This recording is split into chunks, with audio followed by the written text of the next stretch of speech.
Hi, this is Marcus Pulis, and this is Voluntary Visions. This week I'm going to be covering my article on libertarian environmentalism. I think this is an extremely important subject for libertarians to weigh in on because I think we sometimes get a bad rap when it comes to this subject. So here we go. This is Libertarians and the Environment. Libertarians hate the planet. That is the refrain from those who love the government. Not only is this statement false, but it is intentionally so. Collectivists, statists, globalists, fascists, socialists, communists, Democrats, Republicans, or any other group that believes that putting protections of the environment in the hands of government and global corporations is a good idea push this narrative for one purpose: profit. The real answer to the question, how do we protect the environment, is private property and free markets. I know that many people have been trained to have a knee-jerk reaction away from the thought of free trade as a solution. The media, who are controlled by the same government and owned by those same corporate masters, tell us every time there is a disaster that the state is the only solution. They blame capitalism for creating the problem. Greed is what made these corporations take shortcuts on safety or environmental protections. This is easy to prove false. The cause of this lack of caring is that the government itself and the regulations that it imposes. Before I get into how exactly the free market is the solution, I will first prove how the government is not. Since the early part of the 20th century, largely since 1913, there has been a push to give more and more control of everything to a centralized government. This has been true not only in this country, but all over the world.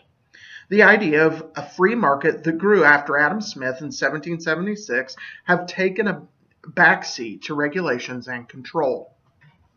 Although this country certainly was influenced by the free market, it's never actually adopted it. Based on this understanding, let's dig into how good a job government has done at regulating and protecting the environment. The short answer is terrible. Before getting into specific cases where central planners fail, I do need to point out one of the biggest causes outside of regulation and market interferences that destroy the environment.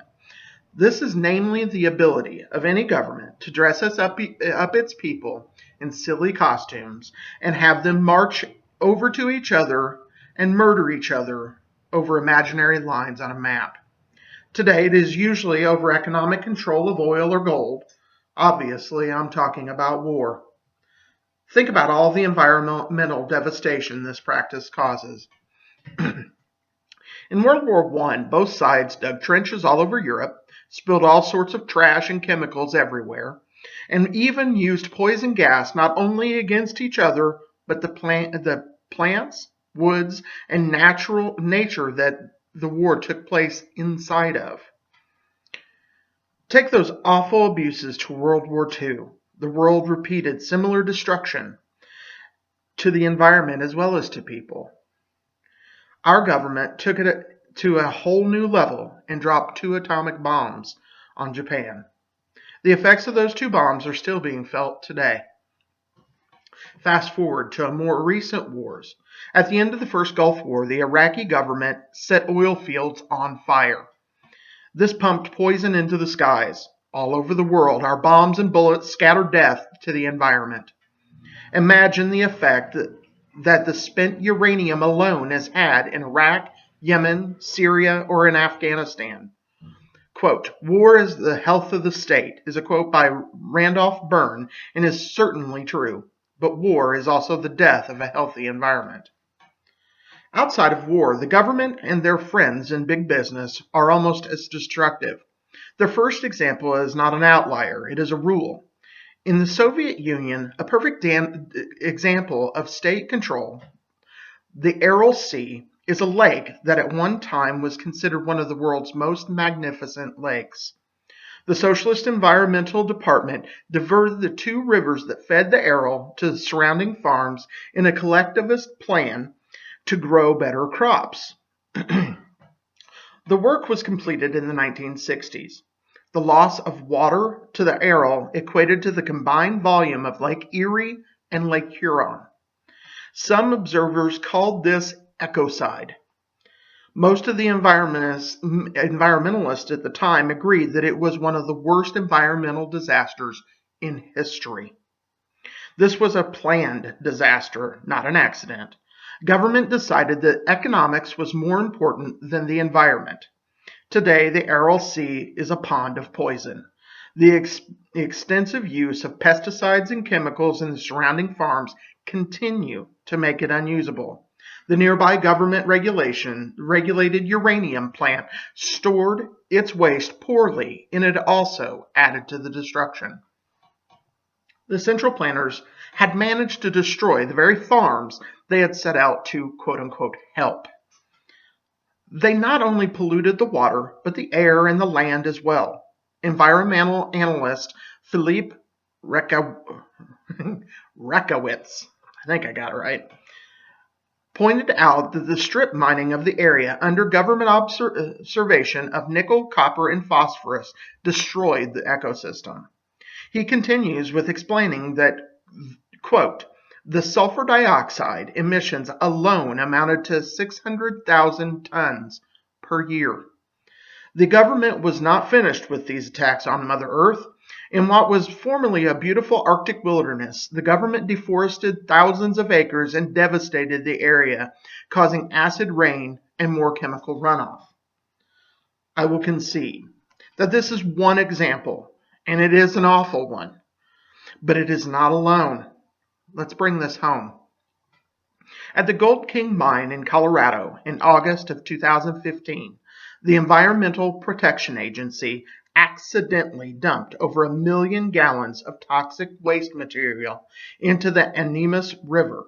CNN reported, quote, officials said they believed the spill carried heavy metals, mainly iron, zinc, and copper, from the mine into the creek that feeds into the Animas River. From there, the orange water plunged steadily along through the small trench of winding river into southern Colorado and across the state border into New Mexico, where the Animas meets the San Juan River, end quote. They continued with, quote, the magnitude of it, you can't even describe it. And they continued again. It's like when I flew over the fires, your mind sees something it is not ready or adjusted to see, end quote. Of course, our government is better than those Soviets, right? Not really. The United States today reported that the total amount of water that was contaminated was 3 million gallons. The cost to clean that up, they estimated, was $1.2 billion. Our EPA said, nah, we aren't going to pay for that. The government who caused the problem refused to pay for it. The EPA actually said this, quote, paying the claims would discourage such cleanup efforts in the future, end quote. How does that make any sense? So who's cleaning it up? The farmers around the spill. That is who's paying for it and cleaning it up. The article says, quote, no farmer has received a dime of compensation over a year later, end quote. The courts have refused to listen to the case. A spill caused by the government that affected 2 states, Colorado and New Mexico, will be paid for by the farmers who were victimized, and the government will pay nothing and protect nothing. That should tell you that that government should not be trusted to protect the environment. The media is also complicit in covering up the environmental disasters. In March of 2011, a tsunami struck Japan. The Fukushima nuclear power plant was hit full force, sending radiation into the air and into the water. When is the last time we were updated? The American people assume that the danger is over, right? In 2017, The Guardian reported that the work at the plant was only 1/5 of the way complete. That was in 2017. It's 2019 right now. What do you think? You think it's just all done now? How bad is it? Surely they have the radiation stopped, right? Nope. The robots that are being sent in to fix it continue to die shortly after entering. No human can enter. That radiation is still pouring into the ocean and reaching as far as the United States and Australia. So much for the media keeping us informed. Government does not care about the environment. In 2010, an official from the United Nations Intergovernmental Panel on Climate Change said, quote, "This has almost nothing to do with environmental policy." End quote. The official continued, quote, "We redistribute de facto the world's wealth by climate policy." End quote. In other words, they use environmental policy to take from one country, namely the taxpayers in the United States, and give to rich people in third world countries. The state has co-opted the environment to prop up governments all over the world. If government causes so many disasters, has a profit motive to avoid cost, uses the media to cover up, and generally could care less about protecting the environment, how can we hope to protect this world that we love so much? The answer may surprise you. The solution is the free market and property rights. In the mid-1800s, government-controlled courts made a distinct departure from the ideas of property rights. Before the change, your property was your property, and that what happened on it was your responsibility. On top of what you did to someone else's property was protected by their rights. To illustrate this, Walter Block uses this example. If you walk onto someone's property and dump trash on their lawn, it is undeniable that they have a case against you for damaging their land. If you poured that trash into their pond, again, you would win a court case against them.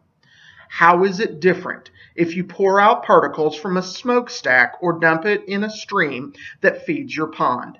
It does not. The change that made this different was the idea of, quote-unquote, the common good. Conveniently, the government protected the wealthy factory owners from litigation by saying that because what they made was for everyone, their factories and their poison they'd pump are exempt or have limits to their obligations to pay for damages. The best illustration of how this does not work can be found in the BP oil spill in the Gulf in 2010. Our government has imposed a $75 million cap on damages that can be charged on companies like BP. When the spill occurred, Congress tried and failed to raise that cap to $10 billion. In the headlines, that sounded huge. Put this into perspective. BP in 2010 reported, this is in the same year, reported $14 billion in profit.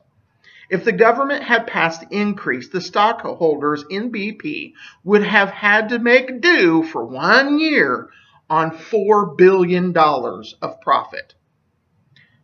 If we respected property rights, this is what the cost would have been. According to Wikipedia, the width of Louisiana is 379 miles.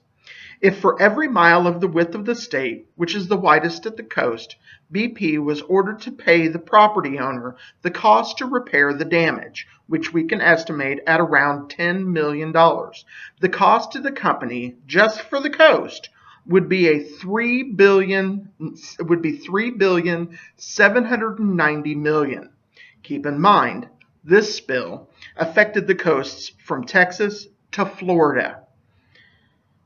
Easily, this would have cost BP well over its profits. Add to that the next year when more oil washes up onto shore, etc. Not only does honoring property rights put BP rightfully out of business, but it also encourages other companies who want to stay in business to focus on better protections. Another point also that I have to make is that the money would go to the people who actually were hurt by the spills, instead of other corporations and the government who constantly fail to actually clean these messes up. As you can see, easily, property rights are a better solution than government.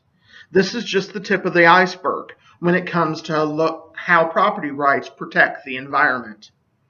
Many statists will ask, you keep saying that courts will decide if property rights have been violated. Without government, how does a local community private court have the power to force these companies to pay? Enter the free market. Where government isn't bailing out corporations, the free market decides who makes money and who does not. In the example above, let's say BP said they were not going to pay, or were going to pay less. First, the communities directly involved would choose to use other oil providers. The market would punish BP's profits. How many people have family in the Gulf? I do. If they refuse to pay, I would not buy their products. Let's say that Illinois, which is right up the Mississippi River, bought some of the products that were damaged by the spill. In retaliation, Illinois decides not to buy from BP. Indiana trades with Illinois, and it affects their economy, so they boycott. It goes on and on and on. Trillions of dollars instead of billions would be lost by BP for refusing to help. In his book, Freedom, Adam Kokesh has a section on environmental issues. Like me, Adam values the environment. This is how he ends that section. Quote, a free market system will provide for the optimal usage of natural resources and properly value them, from the least to the most precious. Owners make better guardians than renters, and governments rob us all of our chance to take responsible ownership stake in our planet. Through conscious consumerism, or the usage of ostracism and boycott when necessary, we can all play a role in setting appropriate standards for the use of natural resources. Regardless of our personal views on what resources are important, turning to coercion to protect them will only serve the needs of government sponsors. End quote. I am a proud libertarian, and I believe in the individual. The free market and the property rights are the tools that a free people have to help the environment. Nature and this planet are sacred to me. It is obvious to me that the accusations against libertarians are nothing more than propaganda. I, as an individual, take steps to do as little damage as I can to this world. I am not perfect, but I certainly care more than those governments or global corporations do. Thank you very much for listening. If you've enjoyed this video, please like, share, and if you're watching this on BitChute, take a look at that green little knob. Give me a bit of a tip. I would like to improve my ability to bring videos and to produce and bring more content to both this page and upcoming pages that I have in the works, so I could use as much help as I can get. Thank you very much for watching, and I hope you realize that libertarians are friends of the environment, and we need to start acting like it. Thank you.